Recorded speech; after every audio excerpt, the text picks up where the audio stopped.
Welcome to the Women of HubSpot podcast, the show that celebrates the voices shaping marketing, technology, and the ever-evolving HubSpot ecosystem. Hosted by George B. Thomas from Sidekick Strategies.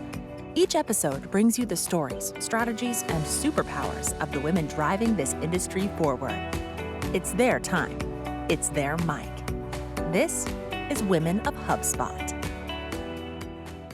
I am super excited, ladies and gentlemen. We're back with another episode of the Women of HubSpot podcast. It has been a while, and let me be honest with you, these have been some of the most fascinating conversations that I have had the opportunity to be part of, just to be able to dive into the brains of these powerful females. If this is the first time you're watching or listening, how in the world did this come about? It was a Super Bowl a while ago at this point. The Philadelphia Eagles were in the Super Bowl. The quarterback had an all-women's team. My daughter had like this moment where I was like, wow, okay. And I went to LinkedIn, no strategy. And I said, hey, if you know a woman of HubSpot who is kicking butt and taking names, let's tag them into the post and give them a, let's go. And that post probably became the most highest engaged post I may have ever had in my life on LinkedIn. And so we immediately started to talk, my daughters and I, my wife, and said, you know what, we need to dig into this. Let's go ahead and create some content around this. And so we have been on this journey. Today, I'm excited because I have Jasna. Jasna, how the heck are you doing today? I am great. It's Friday afternoon in Slovenia, where I'm at. It's been a long week, but I'm really happy the weekend is starting. And this is my intro into the weekend. There we go. I love that. Sounds like a great way to start the weekend, to be able to just have a powerful conversation and help some humans along the way. Jasna, I'm excited. I feel like I'm talking to a time traveler because for me, it's actually Friday morning-ish. So I still have a good amount of day to go before I can get to that weekend. Jasna, let's start with this just so the listeners and viewers know. What do you do? Where do you do it? And who do you do it for? Okay, so I am based in Slovenia, which is a tiny country in Europe next to Italy, Austria, and Croatia. I've been doing, content marketing. I started as a digital PR person when I was still a student. I opened my little agency when I was 25, just out of college. And then, I started doing HubSpot 10 years ago when we became a partner. And today, Actuado, my agency, is a Diamond Solutions partner, the only one in Slovenia, and women-owned and women-led. I love women-owned, women-led, and I love that flex. The only Diamond partner in Slovenia. That is amazing. It's a tiny country, but still. Yeah, hey, it's all good. If you can say it, then embrace it and say it. That's what I would say. So let's time travel a little bit. Let's go back in time, Jasna. If we could go back in time and meet young Jasna, just starting out. This is before HubSpot, potentially. This is in college. This could even be before that. Like, this is literally whatever you want to kind of talk about and tell here. But if we could go back in time and meet young Jasna, just starting out, like, what would we see? And what would she be most surprised about where you are right now? Jasna at 25 was already working for about 5 years as a student, but almost full time for a research agency here in Slovenia. And I was supposed to get a job there. And then I had a friend who said, why don't we do, the digital PR work? Because no one was actually doing any content. When you created a website, this was done by, people who knew how to use design tools and development tools and so on. So it was a much different time. So I said, yes, let's do it. She changed her mind. I still went ahead. And my first client was actually the company I worked for when I was a student. And I think my entrepreneurial journey was really almost an accident or, I don't know, serendipity moment, whatever you call it.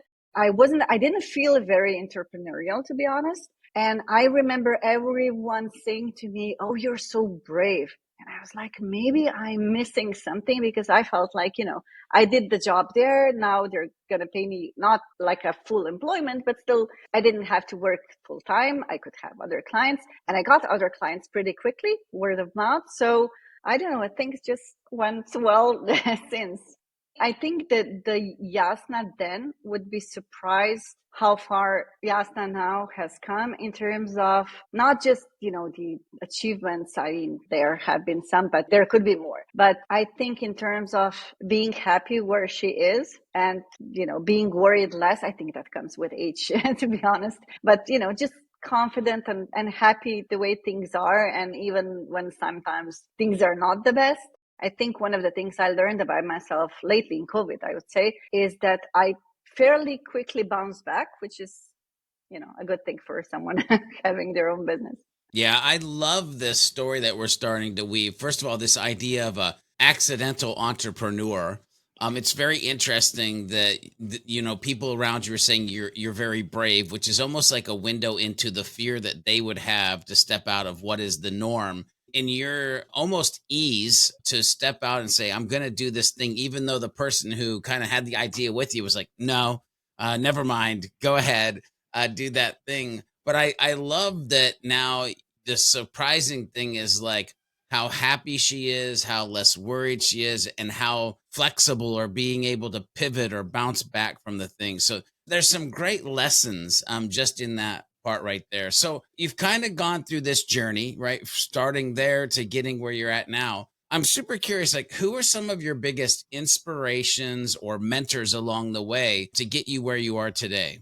Yeah, so actually, the CEO of that research company, his name is Rudy Tauchar. He was, I think, one of my first mentors, maybe not in like official capacity like we would have now. And I'm mentoring now some younger, mostly females, but he was a good inspiration to me and he encouraged me in things where I was not sure that I'm capable of. He just gave me stuff to work on. When I think about it, it's like I was 19 when I started. That's the age of my son now. And although he's capable, but still, I think it was quite a vote of confidence. So yeah, I was, thrown into the sea and I had to swim and they saw that I am able to swim. So I think that was one of the first things that I learned that, I am able to do this stuff. And even though I was, to be honest, worried a lot of the time, and I was very worried that I don't know how to do this stuff, that other people may know how to do it better, the imposter syndrome and so on. So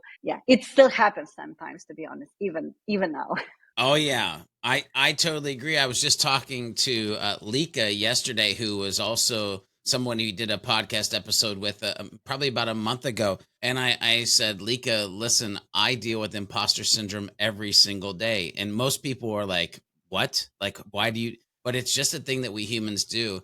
I also like this thing, Jasna, that you were kind of talking about. My brain goes in different directions when I start to hear these stories. And it's this idea of like, don't get me wrong, I was worried along the way. I didn't know how to do this and should. And the thing that I've learned is that the antidote for worry is work. Like if you can just execute and take one step at a time, you'll get past the thing that once worried you. And then guess what? Once you're past it, it never worries you again. So, okay. So again, this kind of journey, you've had mentors, you've had inspirations, you've had help along the way.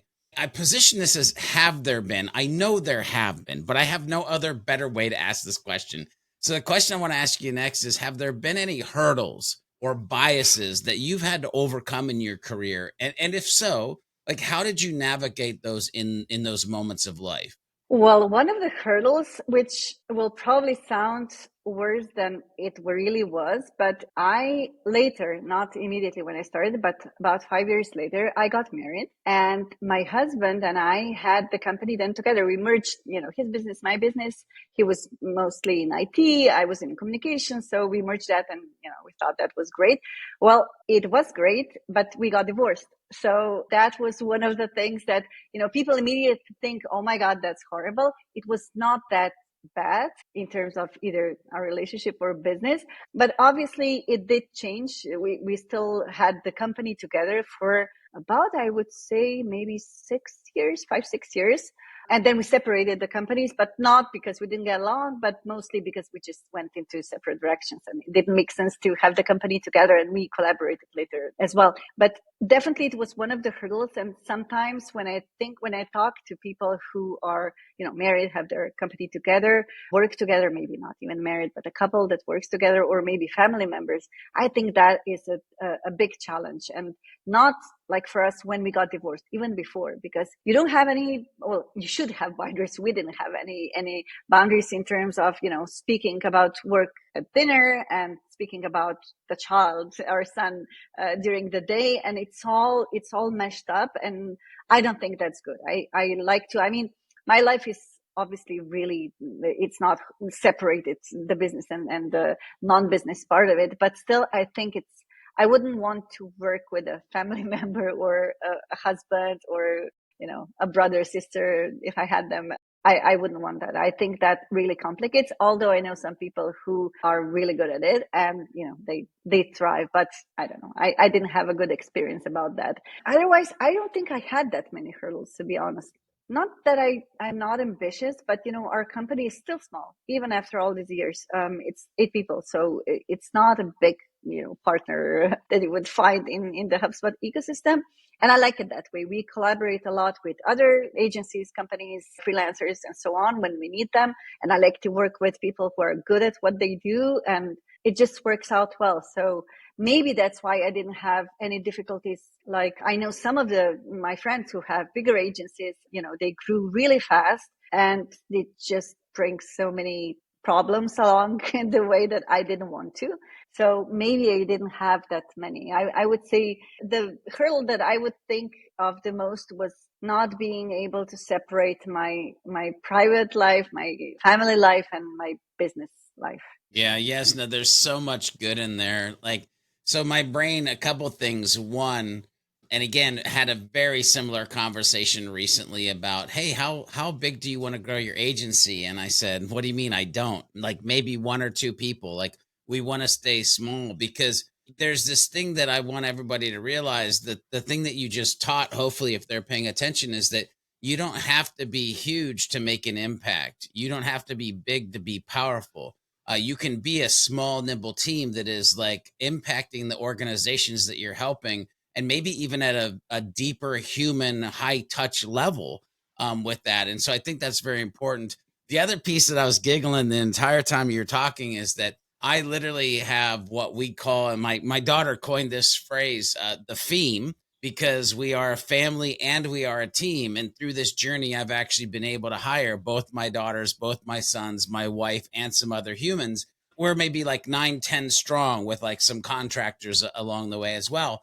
I'm giggling because I'm like, yes, she is right. It is challenging. Like as soon as you mix family and work together and basically like needing to lead and love at the same time, it gets all sorts of like, so I feel what you were saying, but also I hope people got the important piece out of what I heard out of your story, is that even though there was a divorce, you still ran the company together for 6 years.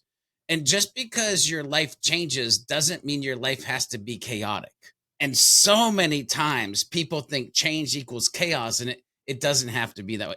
So good. So many good nuggets here. Okay, so let's continue on. Take me back to a moment where maybe this could be a client, this could be in life, wherever your brain goes. Take me back to a moment where you felt maybe underestimated or overlooked or potentially out of place. And how did you handle that? How do you navigate that if you find yourself in that situation?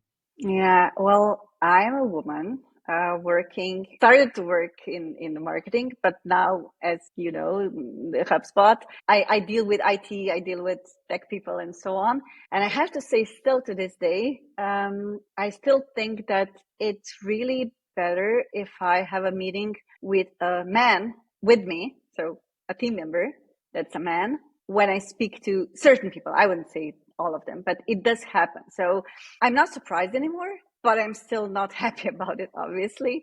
But I've been to meetings where, there were several people and the men were listened to much more than I was listened to, even though I was speaking about HubSpot and I know HubSpot, and the men that were asked about HubSpot were, they knew HubSpot, but I think I knew it better. So these things really got on my nerve still.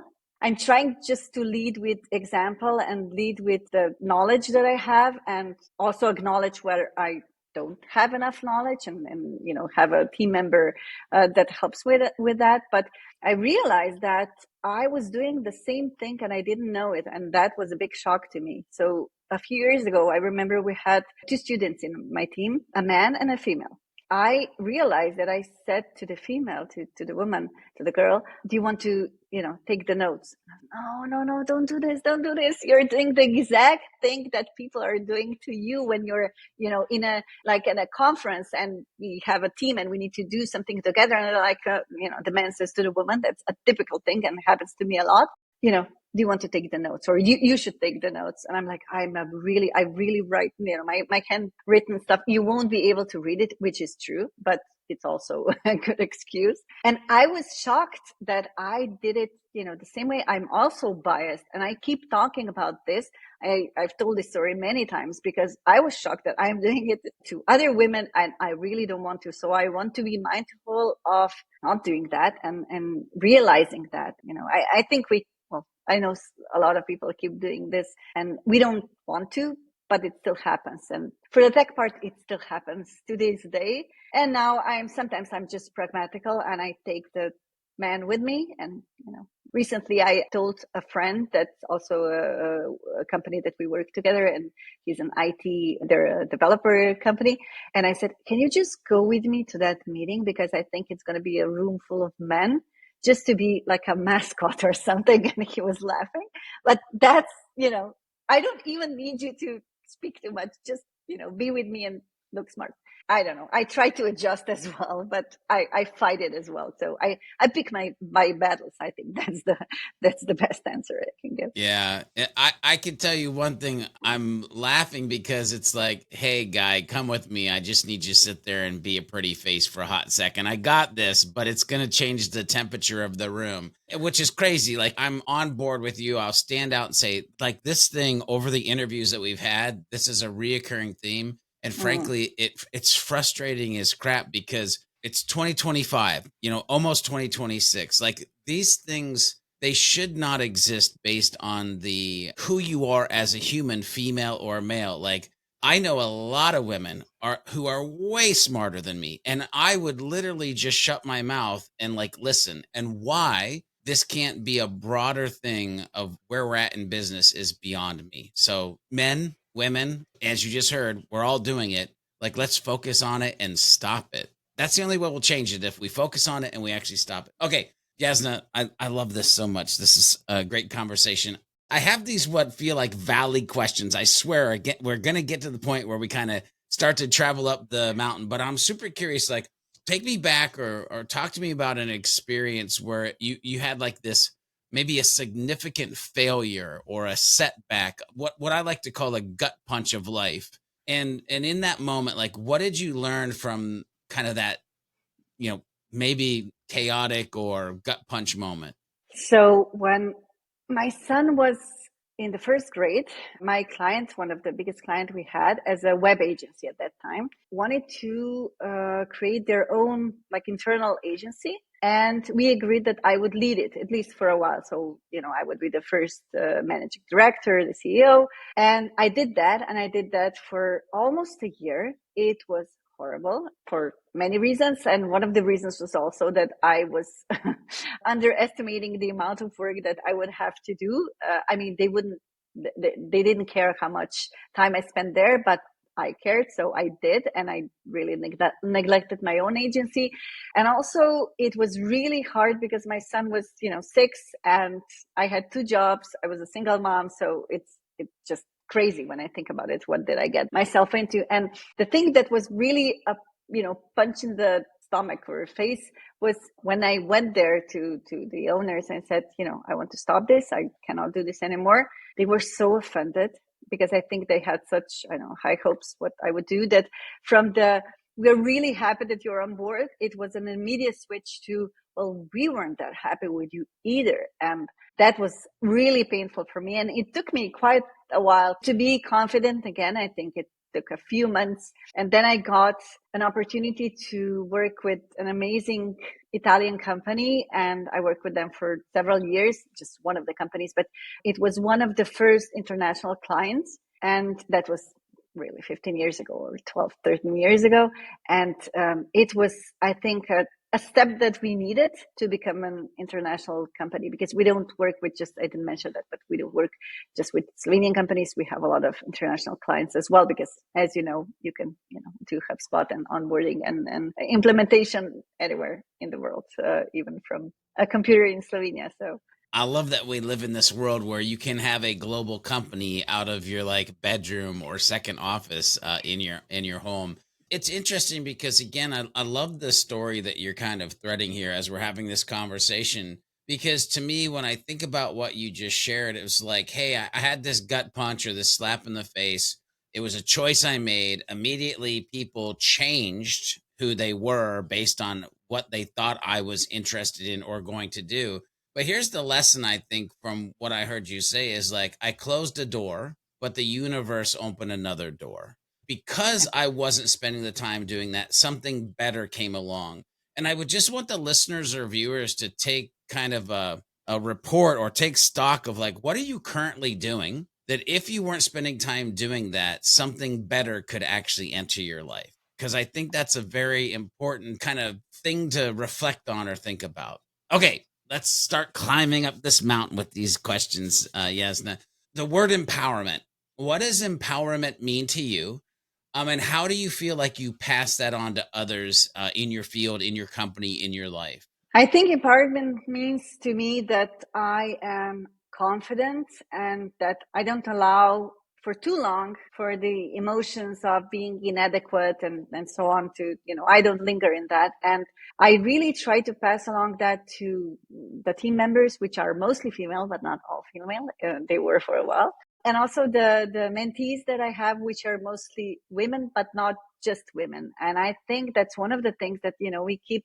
Maybe we're more inclined as women. I'm not sure. I don't have the research behind it, but I think that we're more inclined to just spin and spin and think about it. And I remember, when the book Lean In was published, Sheryl Sandberg, there was an anecdote there where when she mentioned the, imposter syndrome, that she was studying and her friend was studying and also her brother. And they were like really worried after the exam. And he was like, oh, he just joined them the last day. They helped each other and he was really confident and they weren't, they're really worried. And this is something that I think about often, even though the book is now, 10 plus years old. I think about it often and I try to remind myself and remind other people around me that we don't have to do that. And we just, need to stand up for ourselves and, just not linger in those emotions, which do happen.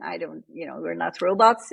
Of course they happen. But I think if you can climb out of it, like, from your valley to the hill, I think it really helps. I'm not sure how much this is really think that you have like intrinsically in yourself, or this is something you can learn.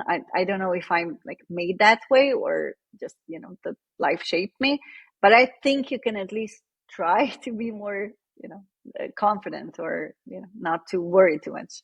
I definitely think everybody has the power to change. And what's interesting, and I want to just double down on this, is at no point did you say you shouldn't have the emotions, because you should. You're human. You should have the emotions. The word that you use several times, 2, maybe 3 times in that, is like the lingering. Don't waller in it. Don't stay there. Like, have the emotion, unpack why you're having the emotion, find the lesson that you need to learn, and then pick yourself up and move on. And I love kind of that framework of like, accept it, reflect on it, move forward.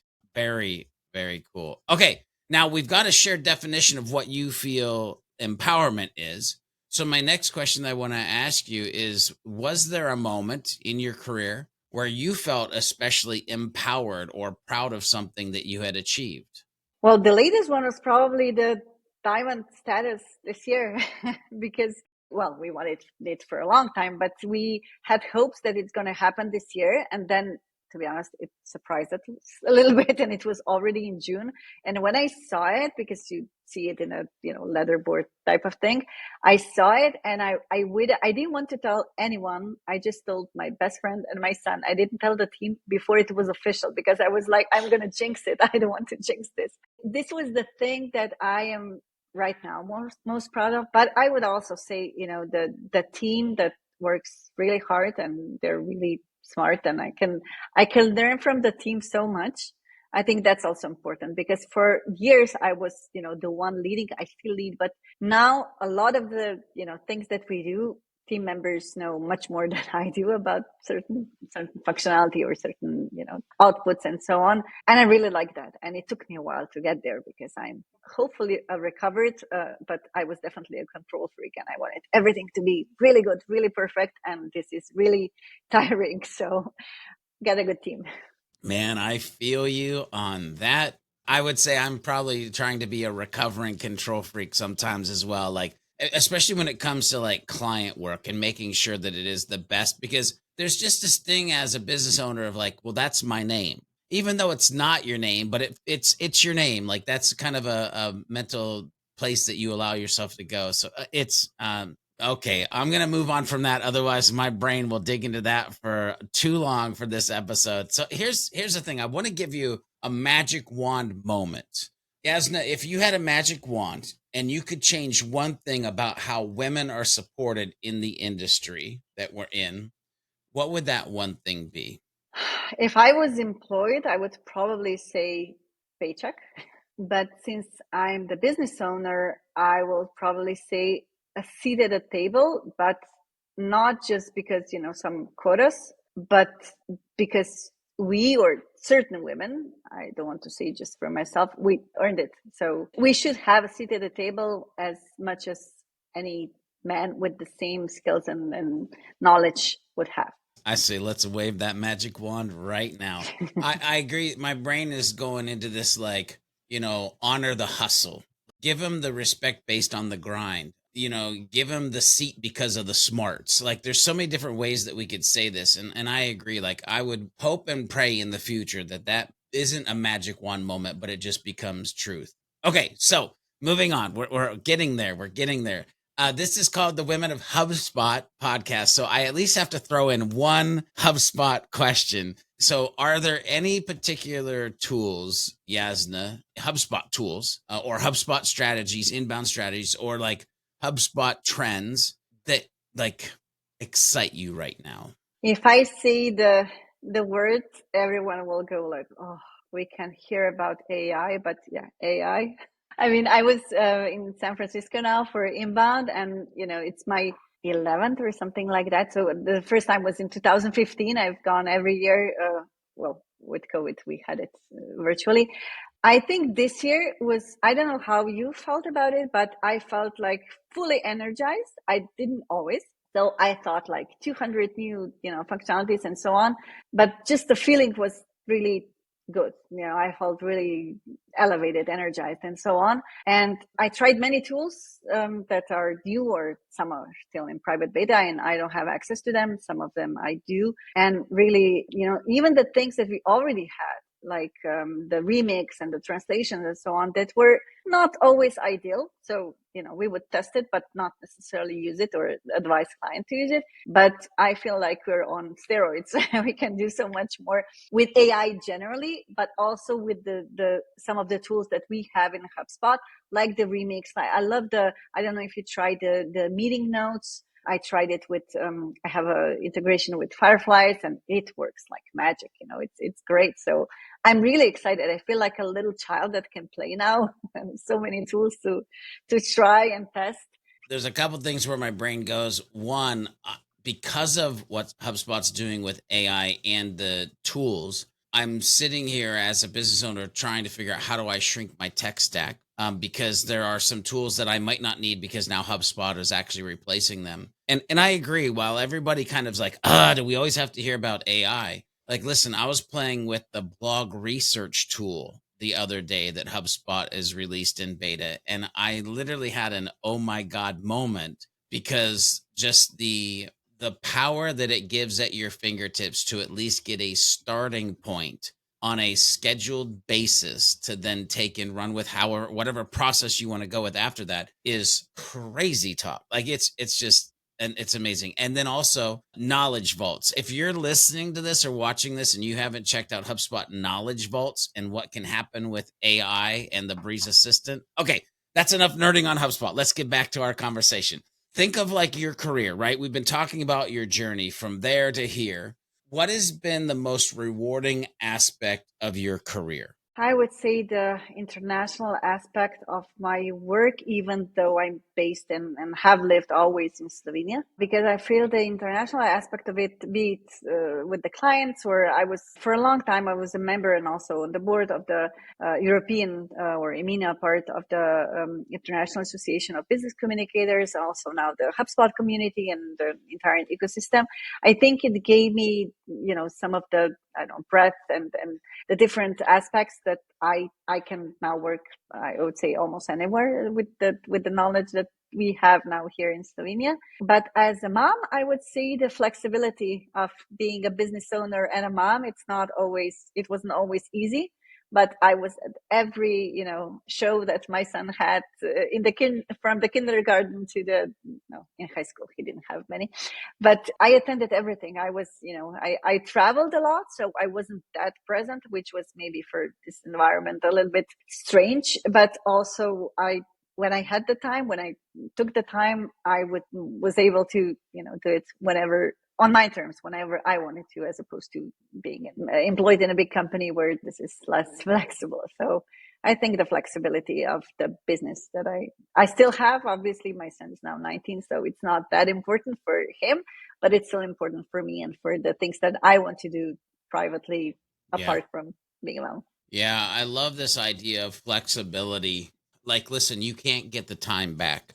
So to be able to say, like, I was at these things because I wanted to be at these things, but like you use the words my terms. And listeners or viewers, I'm having these conversations because I want you to stop and think about things. And I have to ask you, like, right now, where you sit in the seat that you're sitting and the life that you're living, are you living it on your terms or somebody else's? Just stop and kind of think about that and what that means for you in the next 3 months, 6 months, 12 months, if anything. If anything. Okay, Jasna, what advice would you give other women who might want to choose this career path, whether it be in HubSpot, in tech, or even agency owner? Like, what advice would you give those women? Don't be afraid, test it out.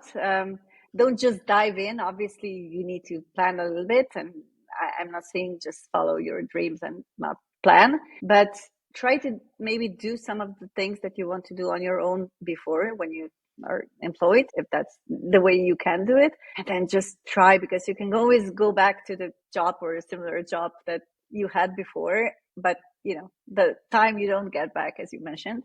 So, yeah. I would just go with it. It's almost like Nike, just do it. Like go for Yeah, it. Like basically. I love it. Okay, so you've achieved a lot. We've talked a couple times about Diamond Partner. But if you pause for a second, Jasna, like right now, what are your long-term goals? I don't have too many, to be honest. I don't really plan too much. Maybe I should as a business owner, but I think that, the environment changes so quickly that I mostly have just like directions that I want to go into, not really hardcore plans. And the things that I want to do is just to work on interesting projects. And as you mentioned, not necessarily to grow as a company. If we do, we do. I'm not against it, but it's really not the goal. The goal is that we have a good balance. We don't, work too hard, but that we work on interesting projects and that we like to go to work and, work on these things and have fun. Yeah. I love that the whole work thing, have fun. There's a mindset, a mentality that I've tried to live by for at least the last 15, 20 years of like, go to play instead of go to work. It changes the way that you show up, changes the way that you make decisions of like keeping a client, not keeping a client, accepting that client in the very beginning. And I love that you kind of lean into that whole thing of that. Okay, we're going to start to land the plane here. Last couple questions. One, what is a surprising or little known fact about you, Jasna, that people might not expect? I just recently told that to a friend in San Francisco, actually, that I'm a really lucky person because I don't play lottery, but I did win quite a lot of things in my life. And usually I didn't even try. So like the first thing that I remember that I won was I was still a student at a conference, and we had, we picked a number and then they pulled the number out. It was my number. And I got up on the stage. I had no idea what's happening. They gave me a big check and said, and the reward for a trip to Caribbean for 2 people goes to, and then, the mic was in my face. And I was like, oh, yes. And yeah, so I was 20 then. So I went to Caribbean with my then boyfriend. And then 15 years ago, probably, I won a car. They called me from a bank that said, you won a car. And I was like, for a weekend, because I did win a car for a weekend drive and, hotel stay before. So I was like, for a weekend? No, it's yours. And we paid the taxes as well. And I'm like, okay. That is, so yeah, I don't know. That's maybe something that people don't necessarily know about me. And, it hasn't happened for a while. So maybe, I'm now putting it out there, Please. Yeah. Put it out to the universe. It's going to happen again. I love that. It's like, hey, bet on Jasna because it's probably going to happen. Last question. We'll land this plane here. Finish this sentence for me. Success to me equals blank. Being content. That was the first thing that came into my mind. I think just being content where I am with me and